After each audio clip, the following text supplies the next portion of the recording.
नमस्कार साथियों। आज फिर आप मेरे बीच में मेरे साथ में उपस्थित हैं और हम बात करेंगे आज व्यावसायिक पाठ्यक्रम वोकेशनल कोर्सेज वर्मी कंपोस्टिंग की। वर्मी कंपोस्टिंग का एक्सपेरिमेंट नंबर 7 यानी प्रयोग क्रमांक 7 आज हम देखते हैं।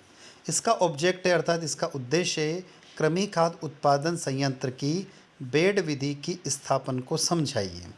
यानी कि जो कृमि खाद या केंचुआ खाद है उसका जो उत्पादन होगा उसकी बेड विधि के बारे में हमें आज बात करना है। केंचुआ खाद बनाने की बेड विधि के निम्नलिखित चरण होते हैं, उन चरणों की तरफ हम लोग चल रहे हैं। सबसे पहला चरण है, सबसे पहली स्टेप है कार्बनिक अवशिष्ट कचरे में से पत्थर, कांच, प्लास्टिक, सिरेमिक तथा धातुओं को अलग करके कार्बनिक के बड़े ढेरों को तोड़कर ढेर बनाया जाता है। सेकंड स्टेप है मोटे कार्बनिक अवशिष्ट जैसे पत्तियों का कूड़ा, पौधे के तने, गन्ने की भूसी, खोए को 2-4 इंच आकार के छोटे छोटे टुकड़ों में काटा जाता है। इसमें खाद बनने में कम समय लगता है। स्टेप 3 कचरे में से दुर्गंध हटाने तथा अवांछनीय जीवों को खत्म करने के लिए कचरे को 1 फुट मोटी सतह के फूलाकार धूप में सुखाया जाता है। स्टेप 4 अवशिष्ट को गाय के गोबर में मिलाकर 1 माह तक सड़ने हेतु गड्ढों में डाल दिया जाता है। उचित नमी हेतु रोज उसमें पानी का छिड़काव किया जाता है। स्टेप 5 केंचुआ खाद बनाने के लिए सर्वप्रथम फर्श पर बालू की 1 इंच मोटी परत बिछाकर उसके ऊपर 3-4 मोटाई की फसल के अवशिष्ट मोटे पदार्थों की परत बिछाई जाती है। पुनः इसके ऊपर चरण 4 से प्राप्त पदार्थों की एक मोटी परत बिछा दी जाती है। इसकी चौड़ाई 40 से 45 इंच बनी रहती है। बेड की लंबाई को छप्पर जहाँ पर उपलब्ध रहता है, इस प्रकार 10 फीट लंबाई के बेड के लगभग 500 किलोग्राम कार्बनिक अवशिष्ट समाहित हो जाते हैं। बेड को अर्धवृत्ताकार प्रकार में रखते हैं जिससे केंचुओं को घूमने के लिए पर्याप्त हवा मिल सके। इसमें 17 प्रकार के बेड बनाने के लिए उचित नमी बनाए रखने की आवश्यकता होती है, जिसमें पानी का छिड़काव करते रहे। तत्पश्चात इसमें 2 से 3 दिनों के लिए छोड़ दें। चरण 6 जब बेड के सभी भागों में तापमान सामान्य हो जाए तब लगभग 5000 केंचुए यानी 500 ग्राम अपशिष्ट की दर से केंचुओं तथा कोकून का मिश्रण बेड के एक तरफ में इस प्रकार डालें कि यह लंबाई में एक तरफ पूरे बेड तक पहुंच जाए। चरण 7 संपूर्ण बेड को बारीक कटे हुए अपशिष्ट के 3-4 इंच मोटी परत में ढकें। अनुकूल परिस्थितियों में पूरे बेड पर अपने आप फले जाते हैं। ज़्यादातर केंचुए बेड के 2-3 इंच गहराई में रहकर कार्बनिक पदार्थों का भक्षण कर उत्सर्जन करते हैं। स्टेप 8 अनुकूल आर्द्रता, तापक्रम तथा हवामय परिस्थितियों 25 से 30 दिनों के उपरांत बड़े के ऊपर सतह पर 1 इंच मोटी केंचुए की खाद एकत्रित हो जाती है। इसे अलग करके इसमें बेड के बाहर आवरणी सतह को हटाते हैं। ऐसा करने से जब केंचुए बेड में गहराई में चले जाते हैं तब केंचुए खाद को बड़े से आसानी से निकालते हैं तथा बेड को पुनः पूर्व की भांति महीन कचरे से ढककर पर्याप्त आर्द्रता बनाते हुए रखने हेतु जल का छिड़काव कर देते हैं। चरण 9 लगभग 5-7 दिनों तक केंचुआ खाद की 4 से 6 इंच मोटी एक और परत तैयार हो जाती है।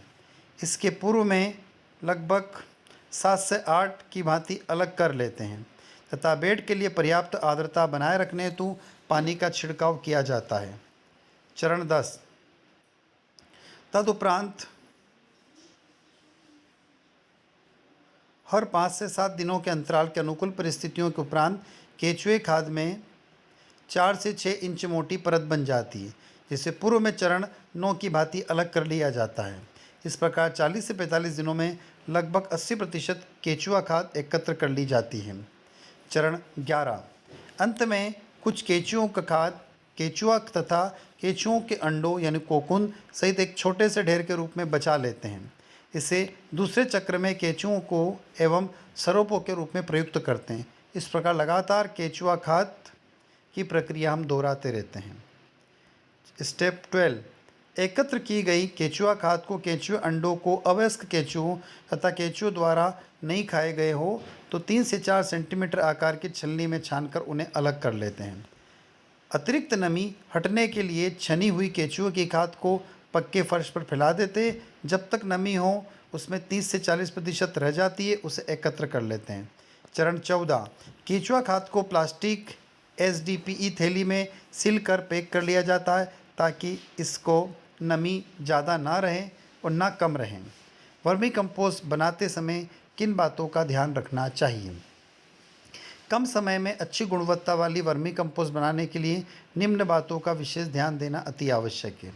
वर्मी बेडों में केंचुए छोड़ने से पूर्व कच्चे माल यानी गोबर व आवश्यक कचरा का आंशिक विच्छेदन, जिसमें 15 से 20 दिन का समय लगता है, करना अति आवश्यक है। आंशिक विच्छेदन की पहचान के लिए ढेर में गहराई तथा हाथ डालने पर गर्मी महसूस नहीं होना चाहिए। ऐसी स्थिति में कचरे की नमी की अवस्था में पलटाई करने से आंशिक विच्छेदन हो जाता है। वर्मी बेडों में भरे गए कचरों में कंपोस्ट तैयार होने तक 30 से 40% नमी बनाए रखें। कचरे में नमी कम या अधिक होने पर केंचुआ ठीक तरह से कार्य नहीं करते हैं। वर्मी बेडों में कचरे का तापमान 20 से 27 डिग्री सेल्सियस रहना अत्यंत आवश्यक है। वर्मी बेडों पर तेज़ धूप न पड़ने दें। तेज़ धूप पड़ने से कचरे का तापमान अधिक हो जाता है। परिणाम स्वरूप केंचुए तली में चले जाते हैं अथवा अक्रियशील रहकर वो अंत में मर जाते हैं। वर्मी बेडों में ताज़े गोबर का उपयोग कदापि ना करें। ताज़े गोबर में गर्मी रहती है और गर्मी अधिक होने के कारण केंचुए मर जाते हैं। अतः उपयोग से पहले ताज़े गोबर को 4 से 5 दिन तक ठंडा होना आवश्यक है। आगे चलते हैं 6 पॉइंट पर। केंचुआ खाद तैयार करने हेतु कार्बनिक कचरे में गोबर की मात्रा कम से कम 20% अवश्य होना चाहिए।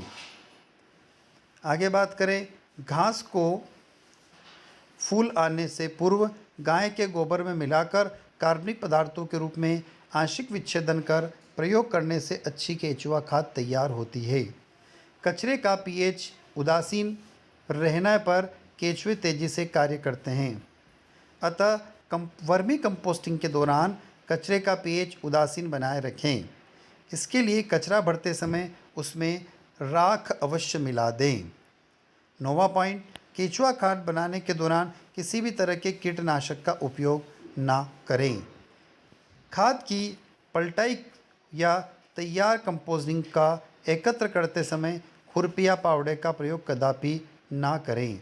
यदि ऐसा करते हैं तो उसमें जो वर्मी अर्थात कंपोस्ट जो केंचुए वो मर जाएंगे। ये जो पूरा लेख है ये डॉक्टर डी कुमार एवं डॉक्टर धर्म सिंह जगत द्वारा लिखित इंडिया वाटर पोर्टल राष्ट्रीय जैविक खेती केंद्र गाजियाबाद से हमने लिया है और हमें वहाँ से प्राप्त हुआ है। तो ये आपका जो एक्सपेरिमेंट नंबर जो 7 है, कर्मी खाद उत्पादन के संयंत्र की बेड विधि की स्थापन, ये एक्सपेरिमेंट नंबर 7 वर्मी कंपोस्टिंग जो आपका व्यावसायिक पाठ्यक्रम है उसका एक्सपेरिमेंट नंबर 7 है। आई होप ये वीडियो आप लोगों को अच्छा लगा होगा। बेटर लगता है तो चैनल को सब्सक्राइब करें, वीडियो को लाइक करें और अपने दोस्तों तक इसको शेयर करें। थैंक यू स्टूडेंट, धन्यवाद विद्यार्थियों।